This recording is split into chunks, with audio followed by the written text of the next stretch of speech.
Hey, Gary, how are you? You guys, hey, no. You guys. We're joined by head coach Bobby Kinn and senior guard Cameron Oriole. Coach will start with an opening statement, then we'll open the floor for questions. Please raise your hands for questions. Coach.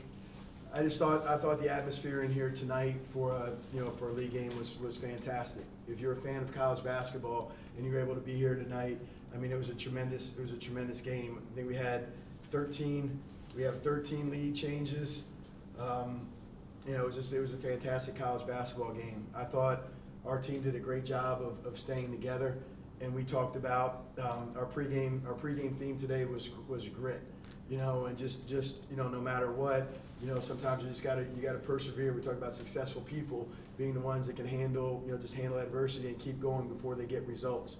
And it was great for our team to get a result tonight. I thought our interior was as good as they've been all year long. They were fantastic. Anybody we put in the game tonight contributed. They did a fantastic job. And the bottom line is that as a coach, you don't want to outsmart yourself. When the game's on line, get the ball to your best player, get everybody out of the way, and then make a play. And Cam certainly did that tonight. I think he was fantastic as he's been all year long. But one of the biggest plays before is the previous play. He got to the basket, had a tough finish, didn't do it. Dalton came flying in there, got an offensive rebound, and the ball was loose. We got another shot at it. And again, it was just a total team effort, and we weren't going to be denied tonight. Well, Cameron, obviously you had some options on that last play. What was the first option and the shot you took? Where was that on the list of options? I was just thinking get a shot. I didn't really have any options.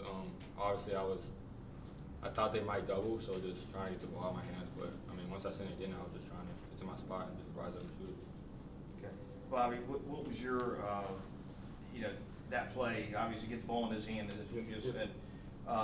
What did you think was going to be open for him, in your mind when you saw the defense set up? Well, we ran the same exact play the play before, and he was able to get downhill and get the ball to the basket for a layup. It just didn't go in. So, one of the things Coach Evans says all the time, we talk about all the time, hey, run it again, run it again, run it again. And I think, one of the things that we do a great job of is if we're able to play in space, just get him a little bit of edge and let him play in space. So that was our thought process today. We just kind of ran the same thing back to back, and it's nice in a tie game knowing that you're going to take the last shot, and it's going to be, you're going to win or you're going to go to overtime. And we did a great job of not going too early and executing when we had to.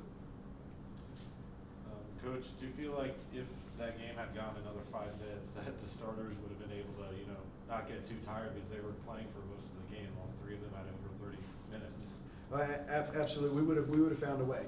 Again, we talk about grit, we talk about resiliency, and it's just that's what we built on all year long. Like this team has fought and they fought and they fought, and it just would have been another position to just another opportunity to keep swinging, and we did that all night long. And what kind of energy does a win like this? First Division I win at home.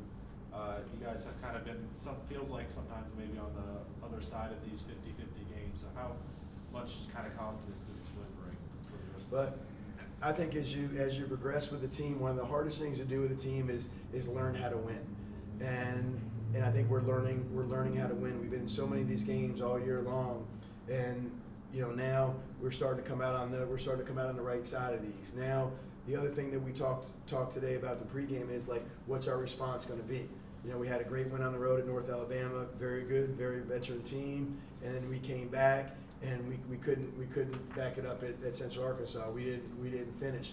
Now what was our response going to be tonight? And our guys came out and respond. And the last thing I said to the guys as we left the locker room, just challenge them again. Now what's our response? What's our response for tomorrow? I mean for Saturday morning. Yeah, Bobby, the first few minutes, I think I looked at one of the stat sheets during the timeout, and they were out rebounding 10-4, but you caught up eventually. You wound up out rebounding them, and they were a pretty physical team. Yes. So I know it's been a process to try to get these guys to be a really good rebounding team, and how challenging has that been given the fact that you don't have a bunch of 6'8", 230-pounders in there? But is there other ways to combat the relative lack of bulk? Yeah, I think so. I mean, we talk about all the time just being physical early, you know, and just hitting them. And even though our forwards, our big guys may not get rebounds, that's where our guards got to come in. And, you know, when they maintain contact, they have to have 5 guys rebounding on the defensive end. And we talk about kind of rebounding down, and our guards had some really big rebounds. And we talked about that, you know, just kind of being a formula. Like, we've got to defend and rebound and take care of the ball. And same thing North Alabama last week, the rebound margin was 1, and I think we had 8 turnovers. And the same thing tonight, like we out-rebounded them by 4.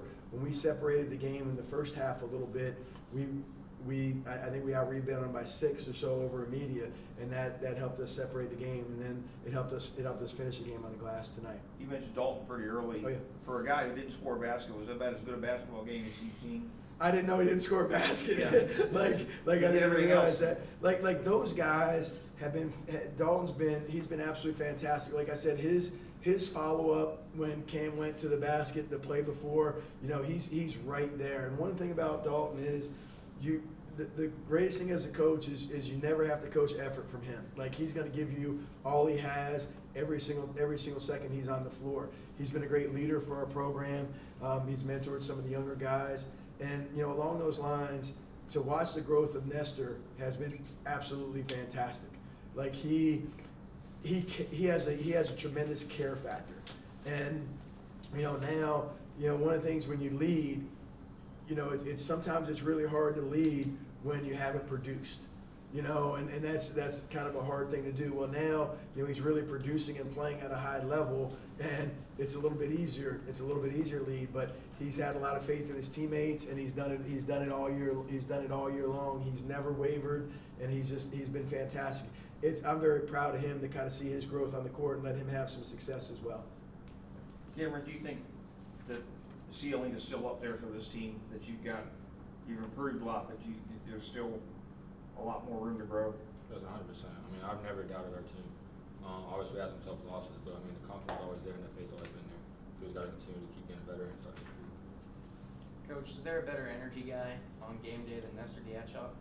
No, like I said, I mean, Nestor's an everyday guy, you know, and I don't want to sound cliched like with that, but like he's an absolute everyday guy. Like he's always there, he's always positive, he's always coaching his teammates, and I think one of the things that he's really done a great job of for us is we've been able to play through him a lot, you know, offensively. Like, he's such a good passer, and you know, sometimes that kind of gets the ball out of Cam's hands a little bit, and that kind of lets him be a trigger man. And one of the things that, like, it's funny, he's out there coaching on the floor when guys try to kind of, you know, deny us. We got a couple curl cuts over the top and got there. And I think you know, he's a tremendous young man, and I'm very happy to see him have some success. How about BJ Plummer tonight putting up 20 points for you guys? Yeah, he's our X factor. I mean, he's super talented. And, you know, as a freshman, you kind of go through those ups and downs a little bit. But again, with BJ, like, he's got a very mature, team-centered approach, and he's another guy that just comes to work every day. Like, it doesn't matter if he scores 2 points or he scores 20. Again, he's that guy. But he's kind of that X factor for us, because he can put the ball on the floor and score in the paint. He can obviously make some threes, but with his length and athleticism, you know, we need him to continue to defend and rebound and help us out. But he was fantastic tonight. Last one I got is, Oh, go ahead. both of you guys can answer this, but KJ's string of threes early in the second half really seemed to light spark for you guys. How big was that? It was huge. I mean, he didn't have the best first half, and I mean, he would be the first one to tell you that. But for him to still have that confidence and not stop shooting, and he was a big factor in the second half. You know, he made like 4 in a row, and that's what spread the game open. Obviously, it was a close game down the stretch, but without that, I mean, we could have went the opposite way, and we could have been down a lot. But yeah, KJ, I mean, he's the most confident player I know. Like, he's shooting that jump anytime he can, and that's just the confidence he has. If he's missing, he's still gonna shoot it, and that's what we need out of him, and he stepped up tonight. Probably a little bit of a quick change in the schedule. Yes. Going to 11, but, you know, is this another way of preparation? Because, you know, you come tournament time, you maybe have a situation where you play late, then play early, a day or two later and everything. So, you know, is this a thing that you don't foresee the guys having a problem adapting to? No, absolutely not. I mean, Bellarmine has to do it as well, and that's kind of it. But definitely not, because exactly as you said, we know this league is a Thursday, Saturday league, and it's kind of funny. We just played, late on Thursday night and had to play at 1 o'clock on Saturday. Now, instead of playing at 2, it's 2 hours. It's 2 hours sooner. But I think everything that we do, our whole thing is a process to kind of guide us towards that conference tournament. We talk about it a lot in terms of scheduling, in terms of when we play games, in terms of back-to-back and things like that. Like we've said all along, in the conference tournament, you can't play the second one until you get the first. But once you get that first one, it's 3 nights in a row. It's 3 nights in a row. And our focus the whole time has been 37 weeks to get to March 8th to earn 2 more. And so this is something we're going to have to do to get to March 8th. So we might as well start it now. They did, I guess in a way, you and Bellarmine kind of caught some people's attention and everything. It's easy to look at the record and write some teams off and everything, but they go into Swisher and beat JU, and you do what you did tonight and everything. So there are a couple of teams that are probably going to be pretty hungry on Saturday, aren't they? Oh, absolutely. I think that was credit Coach Davenport and his team. I don't believe they'd won a road game in the league in like 2 years. So, Swisher's obviously a great place to play, a great atmosphere, and they went in there tonight and they handled their business. And the thing about, games, particularly conference games, like we've talked all the time, about every week in the league about being like a mini tournament. You have 2 games. Let's get the one to get to the championship game on Saturday, and we can't start a streak until we get one, and we did that tonight, and so did they.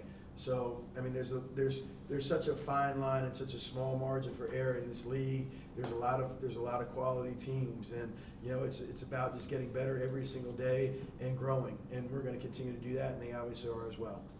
Any more questions for Coach Cam? I have one last one.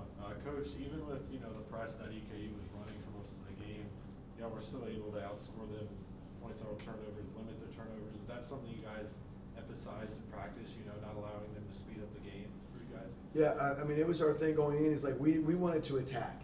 You can't let a team press you and then get the ball across half court and hold it. And there's an old saying, and I worked for a guy, Hugh Durham, who went to 2 Final Fours. He's a Hall of Famer, and he says all the time, if you're good enough to make 2 guys guard you, you gotta be good enough to make them pay. And that's if 40% of the team's guarding you. You gotta if you're good enough to draw that, then you gotta be good enough to make them pay. And we did that tonight. I think we caught them in recovery some, and we attacked. We didn't play on our heels, and that's one of the things that we talked about. Kind of coming into the game as well. Thank you. Coach, thank you, Cam. Thank you. Thank you guys. Thanks, Scott. Thank you guys.